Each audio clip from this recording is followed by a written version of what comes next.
이 시간에 여러분과 함께 나눌 제목은 왜 침례를 받는가 하는 제목으로 여러분들에게 말씀을 좀 드리기 원합니다.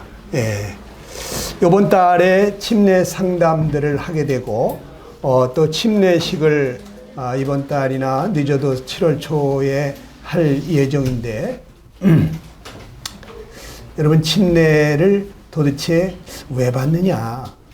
교회에서는 이 침례 또 세례 이런 게 있는데 도대체 이것이 무엇인지 왜 받아야 되는지 잠깐 우리 한번 은혜를 나누기 원합니다. 우선은 이것이 주님의 지상 대명이에요. 이 주님의 지상 대명이라고 하는 것은 아주 굉장히 크고도 높으신 주님의 그 가장 큰 명령 중에 하나입니다. 그리고 이것은 유언과 같은 말씀이세요. 돌아가시기 전에 이 세상을 떠나서 아버지 집으로 가시기 전에 예수님께서 마지막에 제자들에게 하시던 유언과 같은 말씀이기 때문에 우리가 이 말씀을 꼭 지켜야 됩니다. 우리가 평소에 부모님 말씀 잘 안 듣다가도 유언을 하시게 되면 그 말은 꼭 우리가 마음에 새기잖아요. 왜 그랬습니까? 돌아가시면서 마지막으로 하신 말씀이잖아요. 그런데 그 말을 가볍게 여기면 진짜 불효자식이죠. 그렇죠? 근데 주님이 가시기 직전에 하신 말씀이단 말이에요. 이 마태복음 28장 18절로 20절에 있는 말씀 중에 우리 한번 같이 읽어봅니다. 시작. 예수께서 나와 말씀하여 이르시되 하늘과 땅의 모든 권세를 내게 주셨으니 그러므로 너희는 가서 모든 민족을 제자로 삼아 아버지와 아들과 성령의 이름으로 침례를 베풀고 내가 너희에게 분부한 모든 것을 가르쳐 지키게 하라 그랬습니다. 여기 보면 예수님께서 모든 민족을 제자로 삼으라 그랬어요. 이것은 제자로 삼는다는 것은 예수님을 믿고 따르고 그 가르침을 배우려고 하는 거죠. 예수님과 같은 자가 되고 싶어 하는 거죠. 그러니까 이것은 뭐냐면 예수님을 믿는 사람들, 그 사람들에게 아버지와 아들과 성령의 이름으로 침례를 베풀라는 거예요. 이걸 왜 이렇게 중요하게 다루셨나? 유언같이 말씀하셨나? 이게 굉장히 중요한 의미가 있어요. 제가 이거를 다 말씀드리지 못하지만 오늘 주어진 짧은 시간 동안에 이 의미를 깨닫게 되면 오늘 이 시간에 여기서 구원받게 되시는 분도 계세요. 또 이 침례를 제대로 예수님께서 명하신 그 뜻대로 침례를 제대로 받게 되어져요. 그러면 여러분 삶에 놀라운 변화가 일어납니다. 그냥 형식적으로 받으시면 안 돼요. 침례를 받았다고 해서 나도 이제 구원받은 하나님의 자녀 중에 한 사람으로 내가 인정받게 됐다. 이 정도의 침례를 받으시면 안 돼요. 침례는 어떻게 받아야 되느냐? 침례가 의미하는 것이 무엇인지 먼저 말씀을 드려볼게요. 로마서 6장 3절로 4절을 한번 같이 읽어보겠습니다. 자, 큰 소리로 시작. 무릇 그리스도 예수와 합하여 침례를 받은 우리는 그의 죽으심과 합하여 침례를 받은 줄을 알지 못하느냐. 그러므로 우리가 그의 죽으심과 합하여 침례를 받음으로 그와 함께 장사되었나니 이는 아버지의 영광으로 말미암아 그리스도를 죽은 자 가운데서 살리심과 같이 우리로 또한 새 생명 가운데서 행하게 하려 함이라 그랬어요. 여러분이 침례를 받는다는 것은 그의 죽으심과 합한다는 거예요. 예수님의 죽으신 것과 같이 나도 죽었다는 거예요. 또 그의 죽으심과 합하여 침례를 받음으로 그와 함께 장사됐다 그랬어요. 그러니까 예수님이 장사 지낸 바 된 것처럼 나도 장사됐다고 하는 것을 의미하는 거예요. 이것이 아닌 채로 침례를 받았다. 그 별 소용이 없어요. 하나님 기뻐하지 않으세요. 그리고 마지막으로 예수님이 부활하셨지 않습니까? 아버지의 영광으로 말미암아 그리스도를 죽은 자 가운데서 살리신 것 같이 그리스도 예수님을 살리신 것처럼 우리도 새 생명 가운데서 행하게 하려고 해요. 예수님이 죽음을 이기시고 살아나셨는데 우리가 이제 침례를 받았다는 것은 그 부활하신 그리스도가 내 안에 오셔서 내 속에서 새 생명으로 그분이 살으시게 하려고 하는 거예요. 예. 이게 침례의 의미예요. 예. 그러니까 이 침례를 받는다는 것은 예수님과 함께 내가 죽었고 예수님과 함께 내가 장사됐고 이제는 내가 사는 것이 아니라 내 안에 오신 부활하신 영 그리스도의 영이 내 안에 오셔서 이제 그분이 사시는 것이다. 이런 뜻이 포함되어 있어. 예. 그래서 이 그리스도인의 삶을 한마디로 말하면 이 갈라디아서 2장 20절에 잘 말씀해 주고 있는데 제가 일부분만 여러분들하고 함께 읽어보겠습니다. 시작. 내가 그리스도와 함께 십자가에 못 박혔나니 그런즉 이제는 내가 사는 것이 아니요 오직 내 안에 그리스도께서 사시는 것이라 그랬어요. 자, 여러분 예수님이 십자가에서 못 박히신 것을 다 알고 계시죠? 또 믿고 계시죠? 믿는 분만 아멘 해보시기 바랍니다. 믿고 계시죠? 네. 그런데 예수님이 십자가에서 내 대신 그렇게 돌아가셨다는 건 다 아는데 그런데 모르는 게 한 가지가 있어요. 여기 내가 그리스도와 함께 십자가에 못 박혔다는 걸 모르시는 분들이 많아. 내가. 예수님이 십자가에서 돌아가신 건 아는데 내가 그리스도와 함께 죽은 건 모른단 말이에요. 네. 이걸 오늘 여러분들이 깨닫게 되기를 바랍니다. 자, 누가 십자가에 못 박혔어요? 내가 누구와 함께? 그리스도 예수님과 함께 십자가에 못 박혔다는 거예요. 자, 그러면 십자가에 못 박혔다는 게 무슨 뜻이죠? 예? 이건 여러분 사형을 집행했다는 뜻이에요. 사형. 십자가에 못 박았다는 것은 사형 집행했다는 얘기예요. 누구를? 나를. 여기 제대로 깨달으신 분이 계시네. 응? 누구를 사형을 시켰느냐? 예수님을 십자가에 못 박을 때 바로 나도 같이 하나님이 사형 집행했다는 거예요. 이게 사실인데 이게 무슨 뜻인지를 지금 잘 모르실 거예요. 아니 내가 여기 번연히 살아있는데 내가 어떻게 죽어? 2000년 전에 예수님 돌아가실 때 난 태어나지도 않았는데 이게 무슨 얘기일까? 이해가 잘 안 되시죠? 그래서 제가 조금 더 말씀을 드릴게요.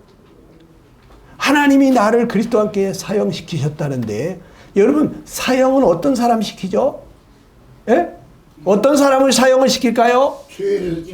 죄인들. 그런데 죄인들이라고 다 사형시키는 거 아닙니다. 죄인들이 감옥에도 가보면요 거기 10년형, 3년형, 무기징역, 사형 다 다르죠? 사형을 시키는 사람은요 이건 아주 끔찍한 죄인이에요. 보통 죄인이 아니에요. 구제불능인 사람. 아무리 도와줘도 가능성이 전혀 없어. 변화될 가능성이 전혀 없는 사람. 무지막지한 사람. 네? 이런 사람들을 사형시키는 거예요. 옛날에 능지처참해 죽인다 그러잖아요. 사지를 찢어 죽이는. 네? 사지를 밧줄로 묶어가지고 네 마리의 말이 끌잖아요. 그러면 이게 찢어지잖아요. 그 능지처참형을 시키는 사람 보통 죄인이 아니죠. 아무나 사형시키는 게 아닙니다.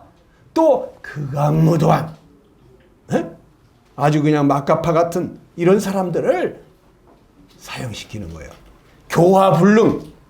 이 사람은 교도소에 가가지고 무기징역이 아니라 100년을 교화를 시켜도 교화가 되기는 틀린 사람이 있어요. 사람 되긴 틀렸어. 이 사회에 나와서 살아가지고는 안 될 사람. 이런 사람을 사형시키는 겁니다. 가능성이 있는 사람은 사형을 안 시키는 거예요. 교화가 될 수 있다. 저 사람 사람 돼가지고 사람 끝을 제대로 하게 될 것 같다. 그런 사람은 무기징역이라도 때리는 거예요. 그런데 교화불능인 사람, 인면수심인 사람, 분명히 얼굴은 사람인데 그 속에는 금수가 들어있어. 금수들이 그냥 짐승들 잡아먹을 때 자기보다 약한 짐승들을 얼마나 날카롭게 찢고 핥히고 사정없지 않습니까?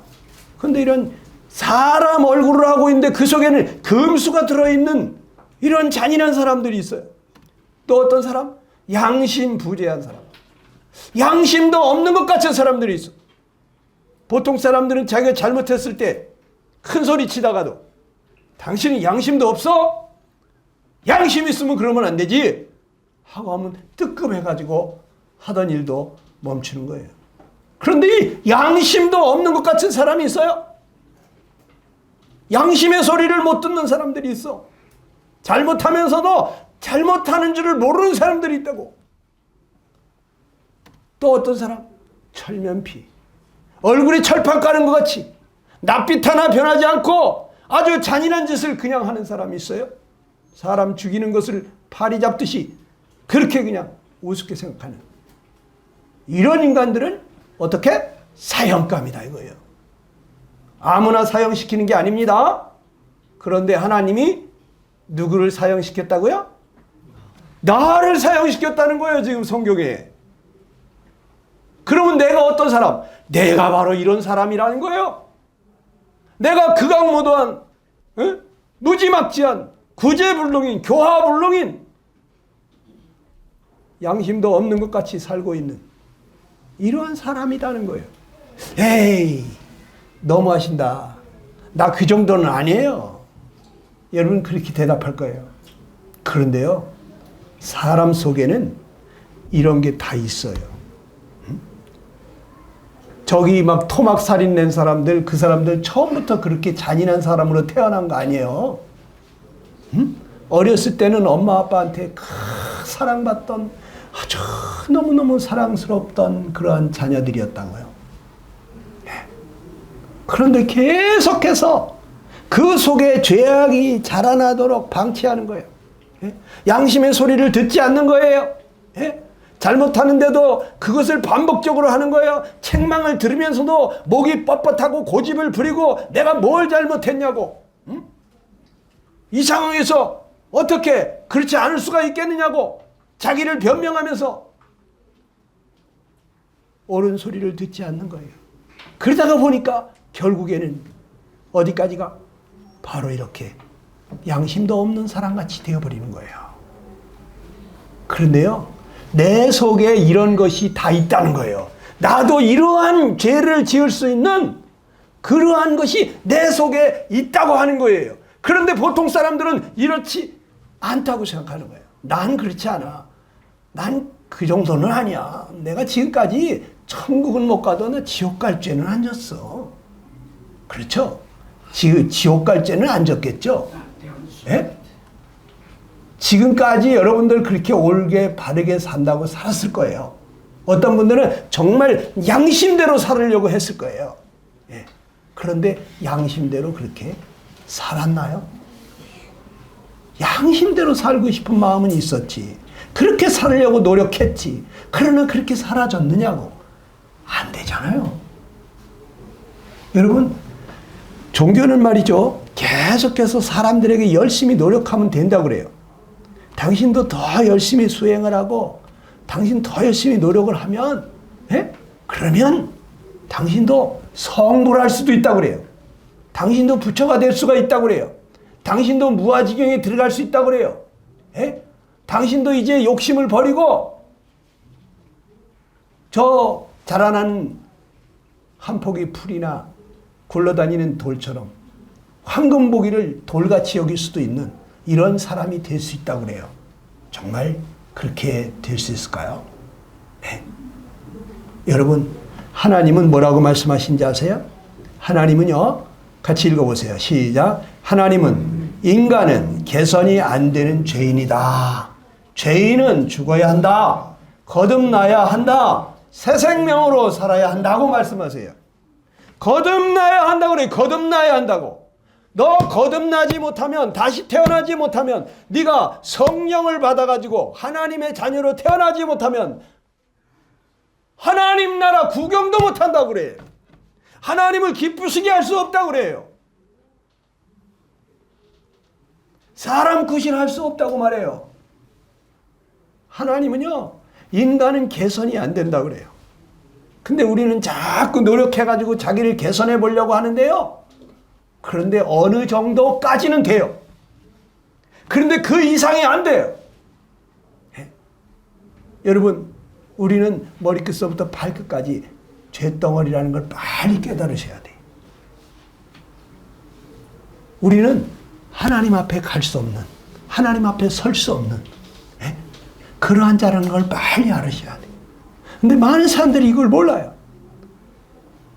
여기 성령이 오셔가지고, 하나님의 거룩한 영이 오셔가지고, 그 새 생명으로 내가 살지 않으면 하나님을 기쁘시게 할 수가 없고 하나님 나라 들어갈 수 없다고 하는 것을 빨리 깨달으셔야 되는데, 많은 사람들이 나 괜찮은 사람인 줄 알고 있다는 것이에요.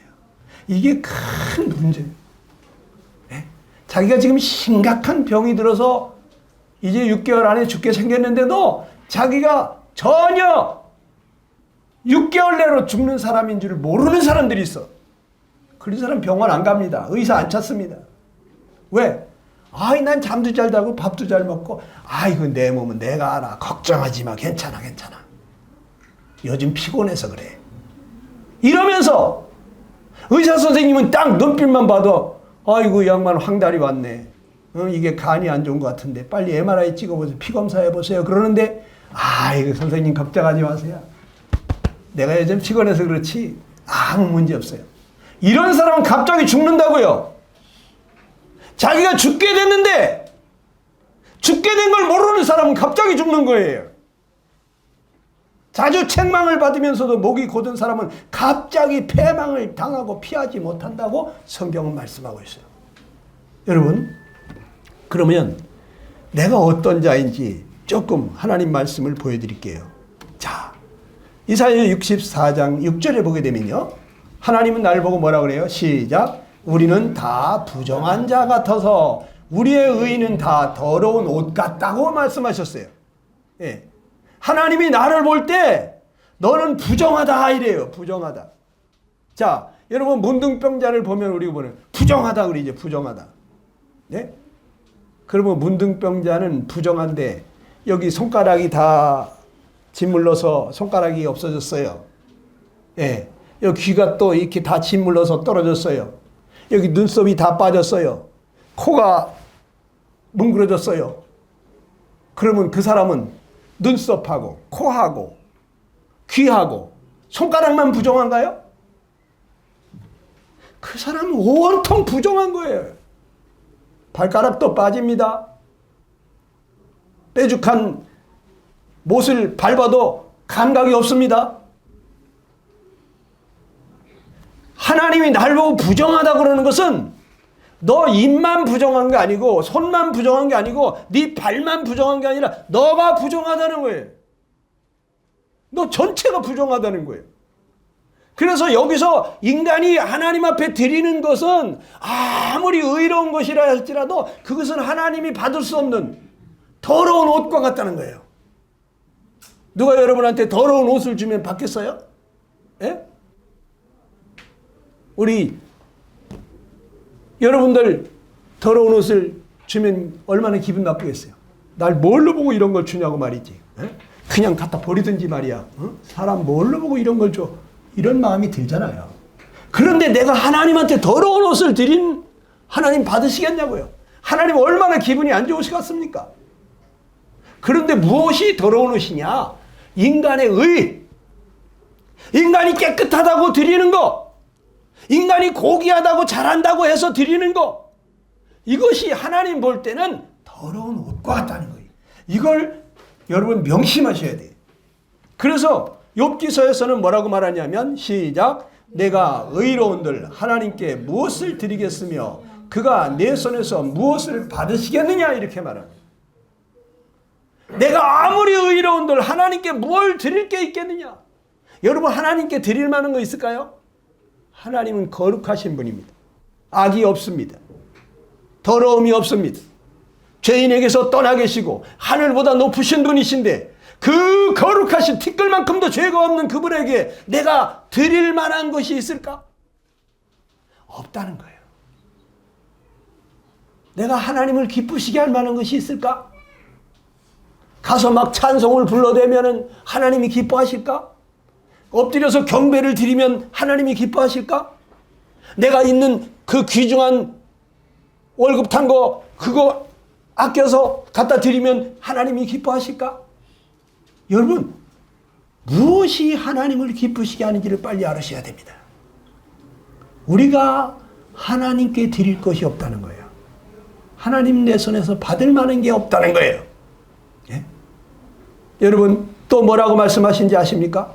로마서 8장 7절로 8절입니다. 시작. 육신의 생각은 하나님과 원수가 되나니 이는 하나님의 법에 굴복지 아니할 뿐 아니라 할 수도 없습니다. 그랬어요. 또 뭐라고요? 육신에 있는 자들은 하나님을 기쁘시게 할 수 없느니라. 우리 육신에서 나오는 생각은 하나님과 원수 지는 거예요. 원수. 사람의 생각 자체가 미련하다고 그랬어요. 자기 생각을 믿는 사람은 미련한 자라고 그랬어요. 그런데 나는 굉장히 똑똑한 줄로 착각합니다. 네. 내 생각을 내려놓으셔야 돼.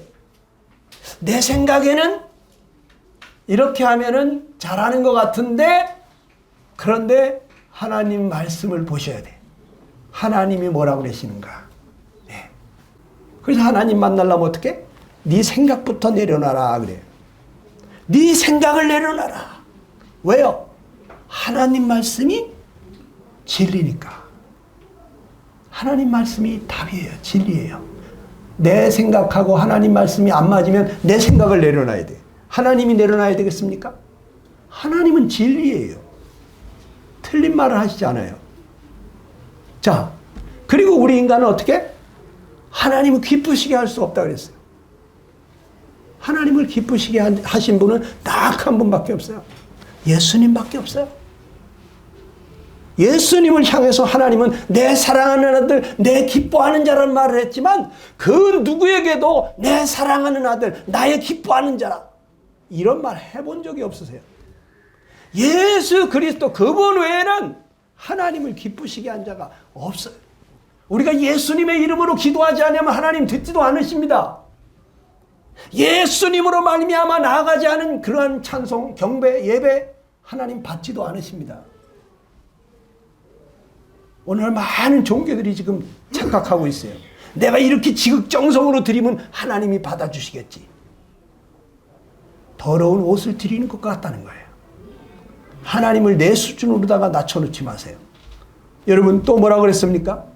로마서 7장 18절입니다. 시작. 내 속 곧 내 육신에 선한 것이 거하지 아니하는 줄을 아노니 원함은 내게 있으나 선을 행하는 것은 없노라 그랬어요. 내 육신에 선한 것이 거하지 않는데요. 그렇지 않은 것 같죠? 선을 행하고 싶은 원함은 있어요. 원함은 내게 있으나 부모에게도 효도하고 싶고 동기간에도 사이좋게 지내고 싶고 모든 사람하고 화목하게 지내고 싶고 모든 사람 용서하고 너그럽게 관대하게 사랑하면서 그렇게 살고 싶은 이 선한 마음들이 있다고. 정말 정직하게 바르게 거짓말하지 않고 그렇게 진실하게 살고 싶은 이 선한 마음이 우리 속에 있다고. 그런데 원함은 내게 있으나 선을 행하는 것은 없노라. 마음은 있는데 그대로 되느냐는 거예요. 여러분 정말 정직하게 살고 싶죠? 진짜 나 이제 거짓말하지 말아야지. 근데 나도 모르게 거짓말 튀어나오잖아요. 내가 불리하면 안 그런 척 시침이 떼고 속이고 모른다 그러고 기억이 안 난다 그러고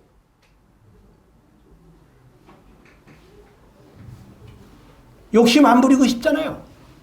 욕심 때문에 다투고 싸우고. 근데 욕심 안 부리고 싶은데 어떻게 그 원하는 대로 잘 되던가요? 내 속에 선한 것이 없다는 거예요. 이걸 빨리 발견하셔야 돼요. 내 속에 선한 것이 없구나. 선을 행하고 싶은 마음만 있어. 왜? 내 안에 양심이 있으니까. 양심은 선을 쫓아가거든요.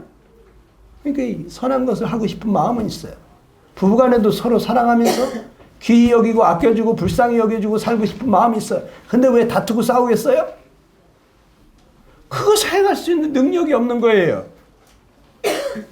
그래서 우리가 행복하게 살려고 결혼했는데도 이혼하게 되는 게 왜 그러겠어요? 이혼하려고 결혼하는 사람 아무도 없습니다. 근데 그게 안 되는 거야. 나 능력이 없는 거야, 내가. 상대방도 능력이 없는 거야. 서로 일보씩 양보하고 입장 바꿔 생각하면 그러면 다툴 일도 없고 좋습니다. 그런데 그것이 알고 있는데 그렇게 안 되는 게 문제인 거예요. 또 내가 어떤 사람이라고 그랬습니까? 에레미야 17장 8절 9절입니다. 같이 한번 읽어보겠습니다. 시작. 만물보다 거짓되고 심히 부패한 것은 마음이라. 누가 능히 이를 알려 그랬어. 만물보다 거짓된 것이 사람의 마음이래. 바로 내 마음이죠. 네. 만물은 콩 심으면 콩 나오고 팥 심으면 팥 나오잖아요. 정직하잖아요. 심는 대로 거두죠. 그런데 사람은 어렸을 때부터 맨날 욕심 부리지 말라, 싸우지 말라, 어른들 보면 인사 잘해라, 네가 먼저 양보해라, 질서 잘 지켜라, 욕하면 안 된다, 남의 물건 손대지 마라, 맨날 좋은 것만 가르쳤다고. 그런데 언제 누가 욕하는 거 가르쳤습니까? 남의 물건 손대는 거 가르쳤습니까? 싸우라고 가르쳤습니까? 근데 좋은 걸 심었는데 나쁜 게 나오잖아요. 그렇기 때문에 우리 인간은 거짓되다는 거예요. 좋은 걸 가르쳤는데, 좋은 걸 심어줬는데 나쁜 게 나오니까. 또 이 거짓되다는 거는 뭐냐? 알면서도 모른 척하는 거 거짓된 거예요. 알면서도 모른 척할 때가 있어요. 시침이 뗄 때가 있어요. 잘 모르겠다고, 기억이 안 난다고. 또 모르면서 아는 척하는 것도 거짓된 거예요. 사람이 죽으면 고마이지. 아이 누가 죽어봤어? 아이 죽으면 다 끝이야. 진짜 알고 하는 소리입니까? 자기도 모르면서 죽으면 끝이라고. 왜? 인간은 거짓되기 때문에 모르면서도 아는 소리를 많이 하는 거예요. 모르면 모른다. 공자님처럼 사람이 죽으면 어떻게 됩니까? 제자가 물었습니다. 내가 살아세계도 다 모르는데 죽어서 어떻게 되는 걸 내가 어떻게 알겠느냐. 얼마나 겸손합니까? 모르면 모른다고 그래야지. 모르면서도 아는 척. 죽으면 그만이라고. 네? 그리고 심히 부패한 것이 사람의 마음이라 했어요. 부패했다는 건 뭐예요? 썩었다는 거지. 그냥 보통 썩은 게 아니야. 아주 심히 썩었다는 거야. 근데 내 마음속에 그렇게 썩었다고 생각 안 하는 거죠. 여러분들 이거를 지금 하나님의 말씀이 진리고 하나님의 말씀이 답인데 이것을 지금 거부하시는 분들이 계실 거예요. 지금 이런 얘기를 들을 때 난 그 정도 썩진 않았어. 그래도 나 괜찮아. 응? 이렇게 생각하시는 분이 계실지 모르겠어요. 하나님은 썩었다 그랬어요. 아주 내 속에서 더러운 냄새가 풀풀 풍겨나는데 근데 나도 모르고 남도 몰라. 누가 능히 일을 알리요. 나도 내 마음이 그렇게 썩은 줄을 모르고 남들도 내 속을 못 들여다보니까 내가 그렇게 썩은 인간인 줄을 몰라. 여러분 아십니까? 자기가 얼마나 썩었는지. 내 속에 온갖 더러운 죄악이 가득합니다. 근데 그것이 상황이 되면은 나와요. 예? 그렇게 법 없이도 살 것 같이 착하게 보이는 그런 사람도요. 너무너무 억울한 일을 당하잖아요. 모욕을 당하잖아요. 자존심 너무너무 상하잖아요. 그러면요 이 속에서 악독한 것이 올라옵니다. 아주 죽여버리고 싶은 그런 막 이가 갈리는 마음이 일어납니다. 예? 상황이 되면은 내 속에 숨어있던 죄가 올라오는 거예요. 평상시는 안 나온다니까. 잔잔한 호수처럼 바람이 안 불면은 잔잔한 호수 같은 게 근데 바람이 불면 태풍이 불면 풍랑이 치는 것처럼 우리 마음속에 건드리면 올라오는 거예요. 건드리면. 안 건드리면 안 올라와요. 속에 잠재되어 있어요. 이거 빨리 알으셔야 돼요. 자, 그 다음에 또 나는 어떻다고요? 왜 자꾸 죄를 짓는지 예수님이 말씀하신 거 한번 들어봅시다. 시작. 예수께서 대답하시되 진실로 진실로 너희에게 이르노니 죄를 범하는 자마다 죄의 종이다. 그랬어요. 자, 누가 죄의 종이라고요? 누가 죄의 종입니까? 죄를 범하는 자. 죄를 범하는 사람은 왜 범하냐? 죄의 종이기 때문에 죄를 범한다는 거예요.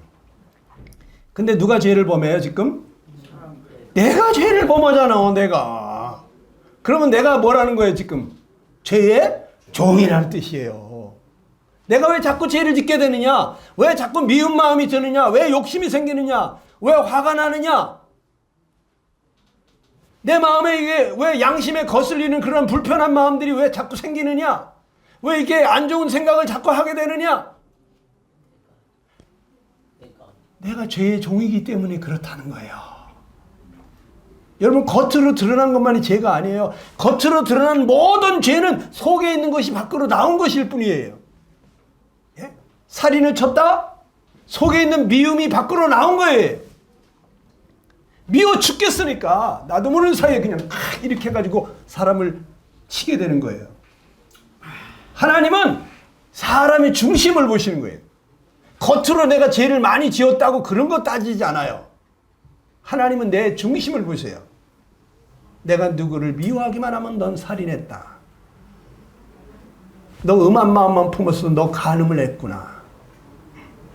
내가 욕심을 부렸으면 너 벌써 도둑질을 했구나. 이 하나님은요, 내 중심을 보시고 심판하시는 거예요. 자, 죄를 범하는 사람 누구냐? 나란 말이다. 내가 왜 죄를 자꾸 범하냐? 죄의 종이기 때문에. 자, 종은 주인이 시키는 대로 하는 거예요. 주인이 원하는 대로 하는 거예요. 맞죠? 자, 그러면 나의 주인은 누굴 것 같아요? 나의 주인은 죄지 뭐야. 김대감집 종이 있습니다. 돌쇠라고. 근데 이 돌쇠는 주인이 누굴까요? 누구? 김대감님이시잖아. 자, 김대감의 종은 주인이 누구? 김대감. 자, 나는 누구의 종? 죄의 종. 그럼 나의 주인은 누구?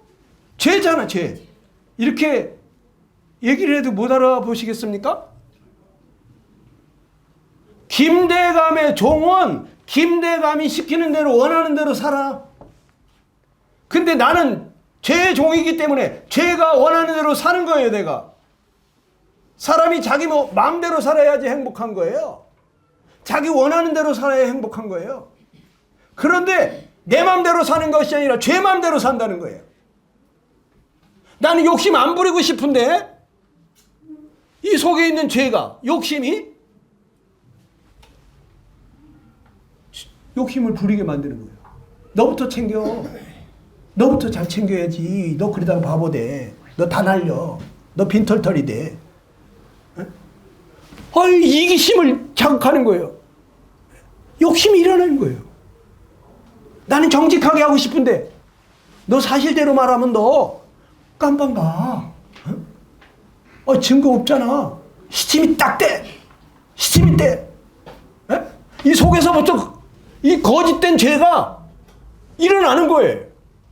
그래서 거짓말 하는 거예요. 나 모르겠다고. 나 그런 데 가본 적이 없다고. 나 알리바이 확실하다고. 이 속에 죄가 주인이기 때문에 나는 정직하기를 원하는데 정직할 수 없어. 왜? 거짓된 것이 내 속에 주인이기 때문에. 여러분, 평생 자기가 그 양심대로 선하게 바르게 의롭게 살으려고 살아왔을 거예요. 그러나 그렇게 되더냐 말이에요. 안 되잖아요. 그렇다면은 왜 안 될까? 나의 주인이 내가 아니라 죄가 주인이구나. 그래서 내 마음이 원하는 삶을 못 살고 죄가 원하는 삶을 지금까지 살아왔구나. 그래서 끊임없이 나는 왜 그럴까? 난 잘해보려고 그러는데 왜 잘 안 될까? 부모님에게 효도하고 싶은데 왜 부모님 속을 뒤집을까? 왜 동기간에 사이좋게 지내고 싶은데 왜 자꾸 싸우게 될까? 응? 모든 사람하고 화목하게 지내고 싶은데 왜 그 인간은 생각만 하면 껄끄러울까? 여러분 마음 가운데 원하는 것이 그대로 되어지던가요? 안 되잖아요. 왜? 죄가 죄인이라니까. 그래서 하나님은 말씀하셨어요. 뭐라고요? 로마서 3장 23절에 시작. 모든 사람이 죄를 범하였음에 하나님의 영광에 이르지 못한다고. 하늘에서 내려다볼 때 모든 사람이 죄인이라 그랬어요. 그럼 모든 사람 몇 명이에요? 나도 포함될까요? 하나님은 날 보고 죄인이라고 말해요. 너 죄인이야. 너 부정한 자야. 너에게서 내가 받을 게 아무것도 없어. 넌 죽어야 돼. 넌 거듭나야 돼. 다시 태어나야 돼. 하나님은 이 죄에 대해서 어떤 형벌을 내리신다 그랬습니까? 로마서 6장 23절에 말합니다. 다 같이 시작. 죄의 값은 사망이요. 우리는 이 죄값으로 사망을 당한다는 거예요. 그래서 사람들이 죽는 거예요. 왜 사람은 한번 죽느냐? 죄가 있기 때문에 죽는 거예요. 죄 없는 사람은 안 죽는 거예요. 근데 남녀노소 다 안 죽는 사람이 없어. 왜? 모든 사람이 죄인이기 때문에. 그런데 죽고 끝나는 게 아니라는 거예요. 이 죽는 순간에 육신과 영혼이 분리가 됩니다. 그러니 이 육신은 흙에서 왔기 때문에 흙으로 돌아갑니다. 근데 이 영혼을 하나님께서 주신 거기 때문에 하나님 앞으로 가는 거예요. 거기서 하나님 앞에 심판을 받고 어떤 사람은 그 죄값으로 사망, 둘째 사망인 지옥의 불못에 들어가는 거예요. 예. 죄가 용서받은 사람, 죄를 다 해결받은 사람은 천국의 아버지 집에 들어가서 살지만 자기 죄를 해결받지 못한 채 죽은 사람, 그 사람은 죄값으로 사망인 둘째 사망 지옥에 들어가는 거예요. 그게 성경에 기록이 되어 있어요. 여러분 안 믿어도 소용없어요. 성경 말씀 그대로 돼요. 그러면 아니 사도 바울이 내가 그리스도와 함께 십자가에 못 박혔다는 이 얘기는 도대체 무슨 얘기냐? 응? 여러분 옛날에 어떤 사람이 죄를 지었잖아요. 그러면 여기에 하나님이 제사법을 만들어줘 가지고 너희들 자기 죄를 깨닫고 뉘우치는 사람은 내가 용서해 주겠다. 그런데 어떻게? 양이나 염소를 가지고 오라요. 그래서 양을 한 마리 가지고 나갔습니다. 그리고 양의 머리에다가 손을 얹고 자기 잘못한 것을 뉘우치면서 하나님 내가 이런 죄를 졌습니다. 하나님 내가 죽어 마땅하지만 하나님께서 이 양을 가지고 와서 잡으면 살려주신다고 그래서 내가 이 양을 가지고 왔습니다. 나를 불쌍히 여기시고 용서해달라고. 자기 죄를 자백하면서 양의 머리에 손을 얹고 기도하지 않습니까? 그러면 이 죄가 양에게로 넘어가는 거예요. 그래서 양을 잡아 죽일 때 하나님은 내 죄에 대해서 죽은 걸로 쳐주시는 거예요. 양이 죽었는데 양이 죽은 걸로 하나님은 내가 죽은 걸로 쳐주셨단 말이에요. 자, 그런데 이스라엘에는 1년에 한 번씩 대속죄일이 있었어요. 이날에는 염소 2마리를 데리고 와가지고 대제사장이 한 마리는 저 광야로 보내고 한 마리는 모든 사람들 보는 앞에서 손을 얹고 이스라엘 백성들 전체의 죄를 고합니다.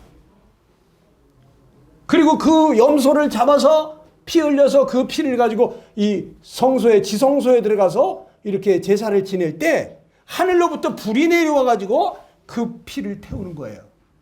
그러면 이 제사장은 나와 가지고 하나님이 우리 제사를 받아주셨습니다. 하나님이 우리 제사를 받아주셨습니다. 그럼 백성들은 쫙 엎드려 가지고 할렐루야를 외치는 거죠. 하나님 감사합니다. 내가 죽어야 될 죄인인데 그런데 내 대신 염소가 죽었기 때문에 나를 이제 하나님이 살려주시는 거예요. 용서해 주시는 거예요. 그 염소가 죽을 때 바로 왜 죽었느냐? 자기 죄 때문에 죽은 게 아니라 내 죄 때문에 죽은 거야. 이스라엘 백성들의 죄 때문에 죽은 거예요. 그런데 어느 날 예수님이 이 세상에 오셨습니다. 근데 세례 요한이라는 분이 뭐라 그랬냐면 보라 세상 죄를 지고 가는 하나님의 어린 양이로다 그랬어요. 예수님을 보고 세상 모든 사람들의 죄를 대신해서 희생하러 가는 희생양, 희생하는 염소 그거 같다는 거예요. 그러더니 정말 이 예수님이 십자가를 짊어지고 갈보리 산으로 올라가는 거예요. 그래서 거기서 두 손발에 못 박힌 채 온몸에 채찍에 맞으면서 이 참 등뼈가 다 보일 정도로 갈비뼈가 다 보일 정도로 그렇게 맞았습니다.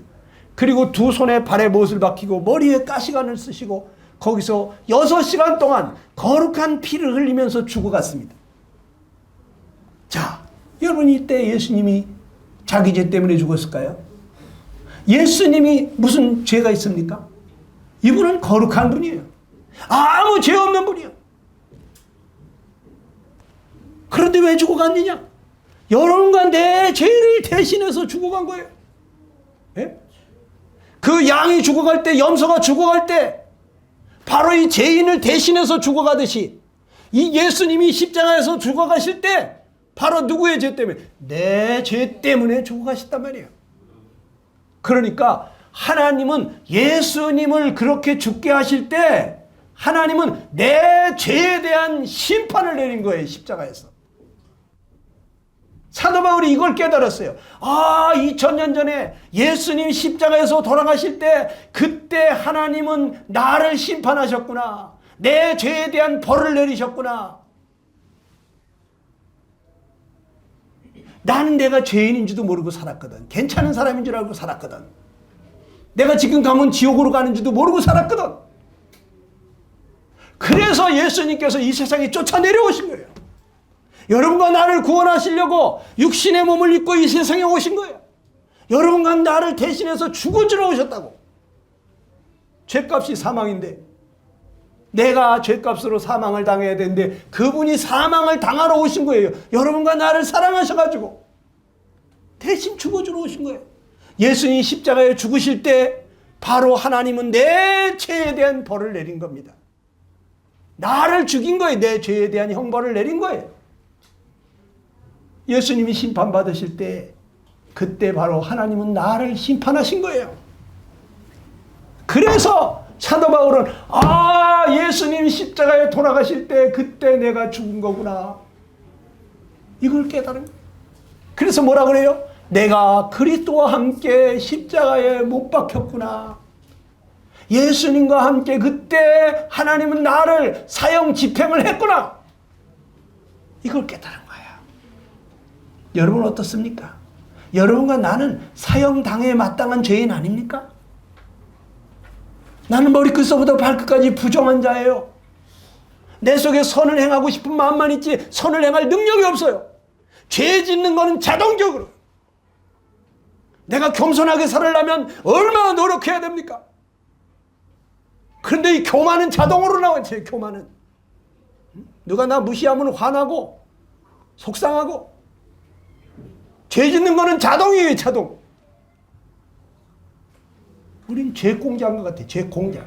뭘 만들어내는? 죄를 만들어내는 공장과 같은 사람이에요. 네.